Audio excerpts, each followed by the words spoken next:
Well, good day, everybody. We are back once again. Today's round 2 of Norway Chess. Since nobody else seems to really be using the confessional, at least so far, I figured I might as well do it, because honestly, this is basically like an extension of streaming, except that when I talk to you guys, the fans, I can't actually see what you're writing. So, like, if there were a monitor here that would, like, show the chat and someone, like, John Quinn 7789 were to ask, what do you think about today's games? It would really essentially be the same thing as streaming. So it's kind of just an extension, except of course I look a little bit like a lunatic, because here it's like, there's a classic streamer meme, which is who's he talking to when you're just talking, and that's kind of what probably it seems like to some people. But anyway, alright, so jokes aside to the games, so far of course what I have is pretty normal. This is what I had against Jan Nepomniachtchi.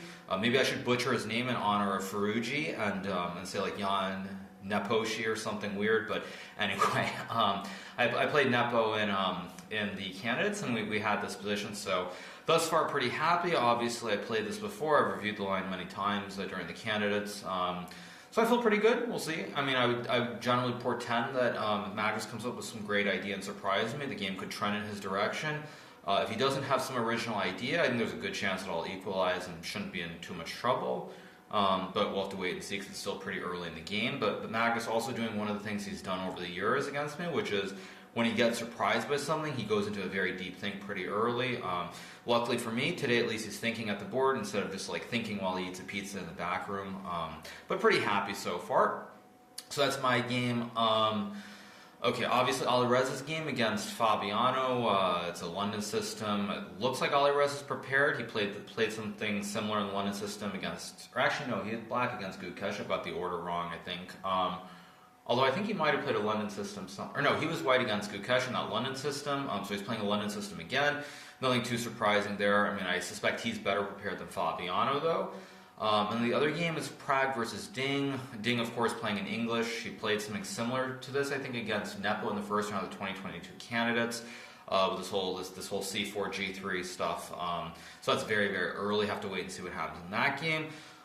In the women's games, let me try and remember. Pia Kremling's game, I forget who she's playing against, is that Shevchnikov, which very topical from the 2018 match between Fabiano and Magnus. I think there's one of the games with this bishop's opening, bishop c4, d3, knight c3, honestly could be one of like 10,000 blitz or bullet games that I've played online, so it's kind of funny seeing that. Also, vaguely along the lines of what I played against Ariane Tari here last year in Norway Chess. And then there's one other game, which is, the symmetrical Italian in the women's section with knight c3, knight f3, and this h3, h6. Vaguely reminds me of one of the earliest chess books I ever read, which I think was Josh Waits Can Teach Us Chess.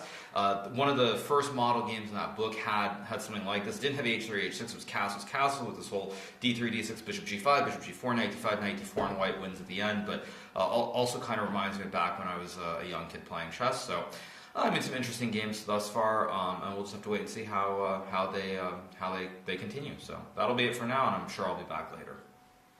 Yeah, I just came back because I'm actually bored out of my mind. I can either sit in the back room for 10 minutes or talk, and I'd rather just talk in general, since, as I said before, no one's using the confessional. So Magnus played this rook e1, bishop e3. Of course, this is all relatively well known. It's something that I looked at in advance for the candidates. Also, one of the great things is that when you start a tournament with two of the same color, whether it's black or white, I mean, I would say more applicable to black, is that you can have some openings set up and then you can follow it. So for example, this specific line that I'm playing today, I was going to play it against Fabiano, so effectively I reviewed it before the game against Fabiano. I didn't actually look at it before the game today, which meant that I didn't have to worry about something. It's like one less thing to have to look at when you start with the same color twice. So I actually spent most of my time looking at a different first move before the game today, but it's good because that kind of let me just relax and get ready more. And honestly, because the games are so late, I did a fair amount of preparation last night and this morning. But probably for like the hour before I came here, all I was doing was looking at stocks. So I'm pretty happy so far. There are a couple different moves that Magnus has here. He can play h3, he can go bishop g5, he can play knight bd2. Bishop takes c6 is actually, I forget if it was with h3, h6 included, or if it was right away, but there was this game that I remember looking at prior to the candidates. It was played in the German Bundesliga between one of my seconds for that event, Nicholas Huschenbeth and Shakhar Mamedyarov. which actually had this line. So I feel very, very comfortable with the position. And then just as far as other games go, actually that was one of the reasons I came back, is it does look like the game between Alireza and Fabiano is heating up. I'm not familiar with the specific line that's being played, but I'll make a bold prediction that I don't think that game is going to be a draw. I think that game is going to be decisive. We can already tell that it's shaping up to be really, really exciting, especially with Alireza running his king to g2, Fabiano with the weak pawn on d3. So that game is probably going to be the most exciting round, at least in the classical portion. If you were to ask me right now, barring some fireworks in my game, I mean, there are some lines that Magnus could play that lead down that path, but right now at least, I know everyone at Norwegian TV, which is where this Confessional Blue is probably being broadcasted. Well, there's a little bit of coffee, don't have a napkin, who cares? Obviously, they're focused on Magnus' game, but I think the Alireza game is the one that, at least at the start, is going to be the most exciting. And then what else was I going to say? I was going to say, so the game between Zhu Wenjun and Muzichuk, this sort of Vienna-ish position after bishop e6, I swear I've probably hit this exact position with either knight d5, bishop d5, takes, f4, or bishop d5, f4. I mean, literally, at least 100 times on stream against various GMs. I think I had it against this Armenian guy, Robert Chessmood. I played it against Christopher Yu. I think there's this guy Artoon, which is... I forget which Indian super talent that is, but I've had that position literally probably 100 times on stream.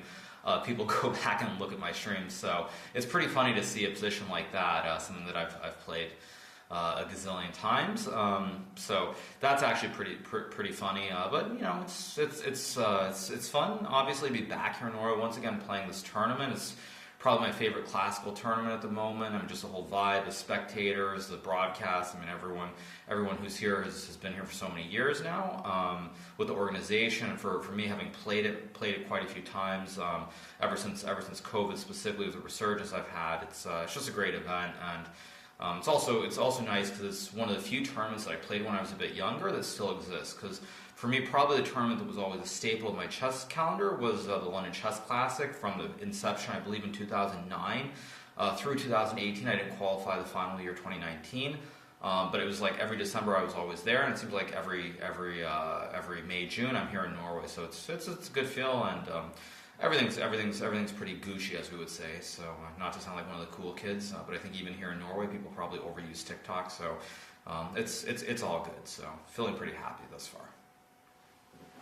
Alright, you guys, so we're back. I've definitely gotten what I wanted out of the opening. The funny thing is, I don't remember with the pawns on h2, h7, or h3, h6, but this bishop takes c6 line was played in the game that I mentioned, featuring one of my seconds, Nicholas Huschenbeth and Shahryar Mamedyarov.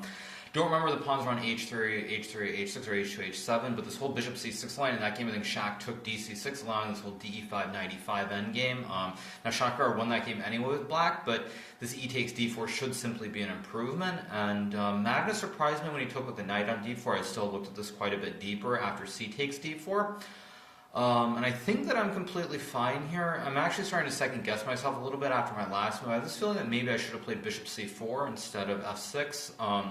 Really, it's kind of this question of what am I playing for? Am I trying to play for more and play to be better here, or is it just equal? I have this slight feeling that I might be a little bit better in this position, just sort of this feeling that I have about it, but I don't think I should be worse here, so I'm feeling pretty good about it. You know, I think one great thing is I've played Magnus so many times, I've lost so many dead equal endgames, that's why I didn't actually take this knight on f5. Like, I have a feeling that probably for the computer, there's some line with bishop takes f5, ef5, and like maybe rook d8 first instead of bishop e6, and it's probably a dead draw on the spot, but I've lost a few too many equal positions, so I kind of want to keep some pieces on the board here rather than trying to simplify right away. And I think that unless I'm missing something here, I think it's much more on Magnus to be precise than on me, and if anything, I think that I should be the one who's fighting for the advantage here. So it's looking pretty good right now. I mean, we'll see what Magnus does, but I have these ideas like bishop c4, d3, bishop b7, c6. If he goes knight e3, I have bishop f7, knight f5, and then maybe bishop c4, bishop e6 with a draw. So I think I'm doing very, very well here. I don't think I should be in any danger of losing. And I think, again, at the end of the day, the onus is on Magnus to prove that this is that he's not just much worse here. So I feel very, very good, and I think the game.